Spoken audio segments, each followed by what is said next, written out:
Hello，大家好，我是柯林，欢迎大家收看今天的视频。看到这个视频的朋友，如果之前呢有看到过我的视频，或者说呢对我印象的话，应该也会好奇啊，为什么会在一个新的频道，然后看到我？其实是这样子的在拍摄视频的前天下午呢，就是说2023年的5月10号下午，我意外收到了 YouTube 的通知，我给大家看一下。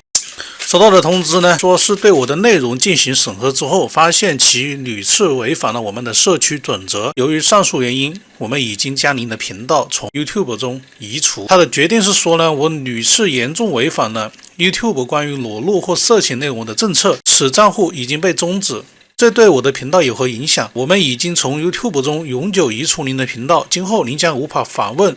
拥有或创建其他任何 YouTube 频道。当然了，还是可以申请的，不过这个消息呢，当时对于我来说呢是晴天霹雳啊！我甚至想放弃不在 YouTube 上上传视频了。其实我在 YouTube 上面上传视频，从19年到现在断断续续也有4年，当然我中间是隔了2-3年，我没有在 YouTube 上面做视频啊。我做过搬运，也做过这种视频剪辑，也拍过一些自己的内容。当然就是说这种露脸的视频呢，这个频道呢还是第一回。之前的话呢，主要也是做一些科技类型相关的政策。跟大家说实话，今年呢我这个年纪呢也是93年出生嘛，虚岁来说呢是31岁了。我这个年纪呢去外面上班呢，除非是做管理，做那种高级管理，月收入呢可能才会有一个1万以上，在我们这种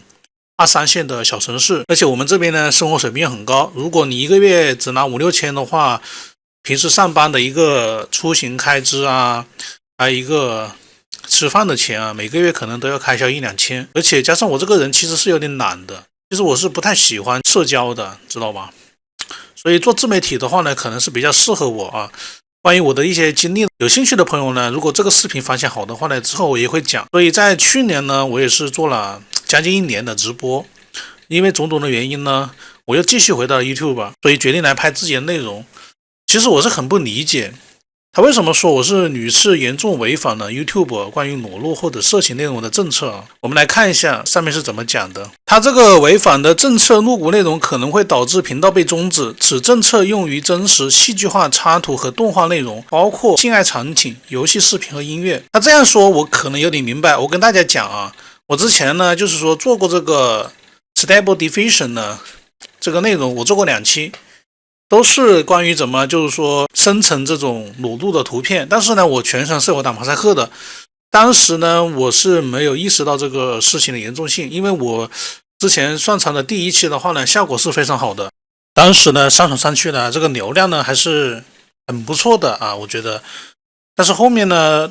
上传第2期之后，频道就感觉流量一下子就掉下去了，无论是这个流量还是这个点击率都下去了。我感觉我的频道被限流了，我一直没找到原因。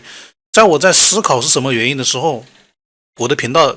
就突然一下被终止了。我这里面呢也考虑一个问题，就是之前啊我的频道的话呢，它是没有开通这个获利政策的，也就是说，就算我的视频被系统认定为是一个不健康内容，它也不会给我黄标，我也不知道，所以我就这样子被移除了。当然呢，我还是跟他们有沟通，然后我有申诉，最后的申诉结果就是说，我已审核您针对以下内容的申诉，我们仔细的审核了您的频道，并确认其违反了我们性与裸露内容政策。我们知道这个消息可能会令您失望，但为所有用户营造安全的 YouTube 平台是我们的职责所在啊！这个话说的非常严重，好像我这个内容造成了这个社会的不安一样啊。对您的频道有何影响？您的频道不会再出现在 YouTube 上。不过呢，这里面呢，我要跟大家说一个事情啊。其实呢，我们搜索呢我的内容的话呢，其实 YouTube 上面还是比较多的啊，大家自己可以看一下。我这边呢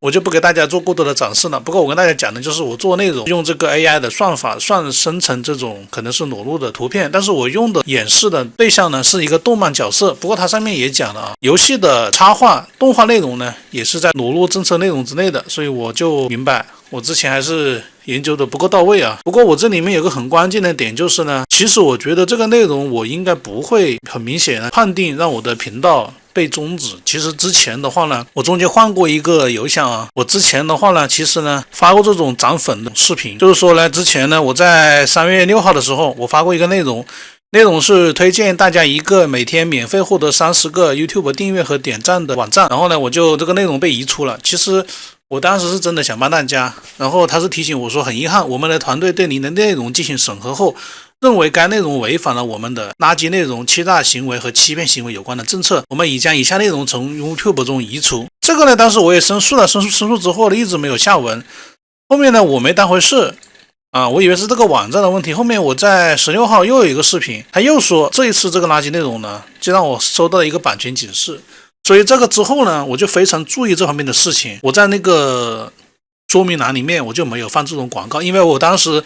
这种广告的话呢，我是放在说明栏的。其实放在评论区还好，就是说我会跟大家说一下，如果是那种真的是不能放的内容，你先放在评论区试一下，如果他的评论区能发的话，他说明栏也是可以发的。我当时就意识到这个事情的严重性了，后面我就很注意，一直到5月10号我都没有出现任何问题，直到我5月10号的下午5点钟 YouTube 通知我的频道被移除了。所以我觉得呢，是这个版权警示的问题导致我频道变得很敏感，很有风险，然后加大了这个 YouTube 这边对我的管控，这个也是一个教训啊，也是以我为戒，提醒大家。那么我这个违反的内容呢，它是一个叫做垃圾内容、欺诈做法和欺骗行为的政策。你看我这个应该是这一项啊 ，YouTube 不允许发布以下的内容，请注意，以下并未列出所有情况，用来鼓励观看者订阅的视频、互相订阅类型的视频、提出可能有偿提供点赞的视频，除了承诺将频道转让给10万订阅者以外，没有其他内容的这个视频。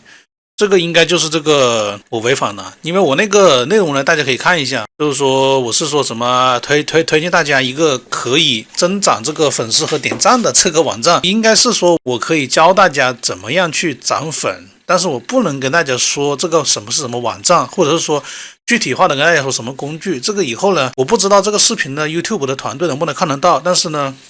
我以后呢一定会注意这些啊。首先内容的话呢，绝对不会再出现这种直接明目张胆的介绍某某可以提供增长点赞或者是增长订阅的这种网站或者工具了。第二的话呢，不会出现，要很避免这种裸露行为的这个东西。当然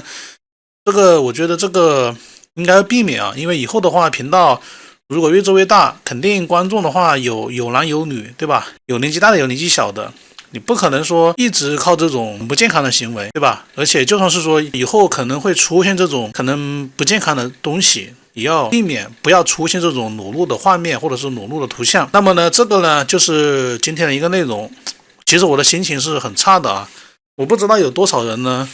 会跟我一起看完这个视频，也欢迎大家在评论区呢发表您的看法和一些建议啊，我们一起来探讨，就是说怎么样更好的做好自己的频道，怎么样在 YouTube 上更好的经营自己的频道去赚钱。那么呢，这个就是今天视频的一个全部内容了，也谢谢大家的观看。如果您有任何意见或者建议呢，欢迎在评论区发表您的留言或者看法。也希望大家多多点赞转发我的视频，让更多的人知道。没有关注的朋友呢，记得点一下关注，然后呢记得开启小铃铛，然后这样子的话呢，我的视频呢第一时间呢你们就可以收到通知了。那么呢，这个就是我们的今天的一个视频的全部内容了。非常感谢大家的一个观看啊！我呢最后面只有一句话，就是说呢，我在哪里跌倒，我就要在哪里站起来。所以呢，我是不会轻易的认输的，我会把这个教训呢一直记在心里面。然后视频呢和频道呢，我也希望我会越做越好。那么我们下期视频再见，非常感谢大家，谢谢大家的支持，拜拜。